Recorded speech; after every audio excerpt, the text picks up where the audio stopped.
Greetings. I want to welcome you to St. George Island. Population of about 225, and we've got about 3 inches elevation here.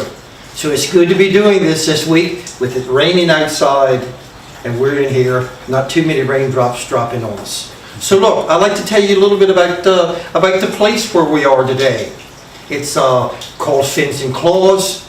It was originally set up as Skipjack Tours Incorporated because we have a skipjack tied out here to the end of this dock that was built in 1979, and we drudged this boat in the Chesapeake Bay for about 10 years from 1980 to 1990, and then we changed over and went into the environmental education business.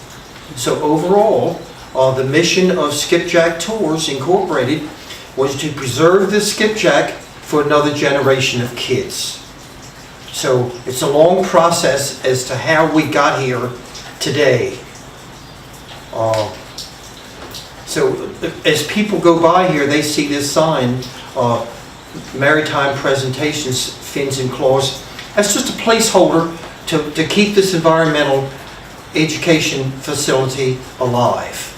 And I know a lot of questions are, how do you get here? A lot of questions about the Chesapeake Bay, the oystering, overfishing, harvesting, and that type of thing. So this is a little bit of the stuff we'd like to perhaps tell you about, you know. Now look, I've been down here about 50 years, and we have been through a tremendous transformation in the seafood business over that time. I started oystering when I was about 10 or 12 years old. With my father and my brother, we would go here on Cherry Field, catch some oysters, catch a lot of oysters at that time. But over the years, through degradation of the water quality, water getting cloudy and whatnot, our rivers basically won't produce like they used to. And that sets us into the situation as to where we are today. Very expensive operation to be in. Somebody who wants to go crabbing, for example, will have about $50 in each crab pot that they set. Whereas back when I first started out 30 or 40 years ago, you could get a crab pot overboard for about $10. Now it's 50 bucks. Bait, the menhaden, our prize fish in the Chesapeake Bay that we use for crabs because it's oily, used to be $3 one time, now it's $20. So you can see, kind of get a sense of the escalation of the cost of everything.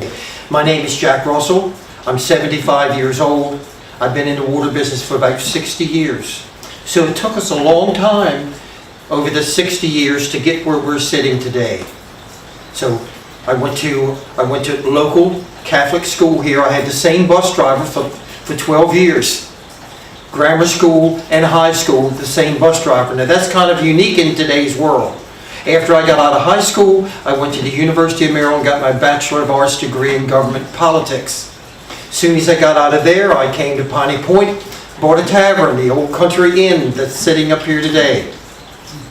Then I got interested in politics, and I ran for the office of President of our Board of County Commissioners in 2006. I was lucky enough to win that job, and I held that job for 8 years. Very satisfying thing to do, along with the water business and environmental education. Same way with governing, county government. Gives you a distinct sense of satisfaction to do something to help the community out and the people around you. And perhaps this is why I was always so interested in environmental education, the health of our waterways, and the nature around us. Because we went from being just a little fishing community here. St. George Island got sewered about 25 years ago, brought a lot of new folks down here, new ideas, and demographics have changed tremendously over the last 25 or 30 years. But the fact remains that we need to look out for our waterways. We need to instill the educational benefit of young people knowing that this is their bay out here and they need to take better care of it than my generation has. So this was a very fulfilling thing to do. All this stuff is helping the community out. and trying to make this a better place for all of us to live. So that's what leads us into where we are today and the state of the oyster business, the state of the crab business. Very expensive to operate nowadays. Extremely expensive to operate. As a matter of fact, St. George Island went from about 200 or 225 people who basically made their living out of the water down to about 3 or 4 today who do it part-time. And even these part-timers couldn't do it if somebody else in the family wasn't a significant breadwinner and helped supplement this. Because everything that you touch nowadays, as we all know in our daily lives, costs so much that it's easy to get swallowed up in the expense of the operation and carry you under. So that's why this is a good message to folks. And look, it's very applicable today.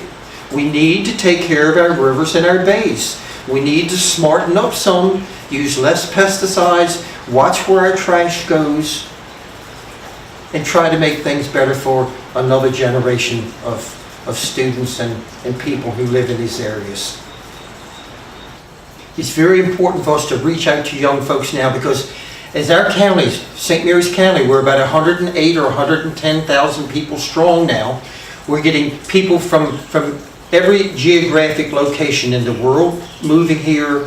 The students are going to school here, but so many of them don't have a clue as to the historical significance of St. Mary's City, let's say, the Potomac River, these rivers and places. So it's always nice to have groups come down so that we can make presentations to them, show them about fish, crabs, and oysters, so that they can relate to some of this stuff and have a little piece of the Chesapeake put in their hands so that they'll understand how valuable it is. So maybe they'll take better care of it than we have. You know, a lot of kids nowadays think that chocolate milk comes from a black cow.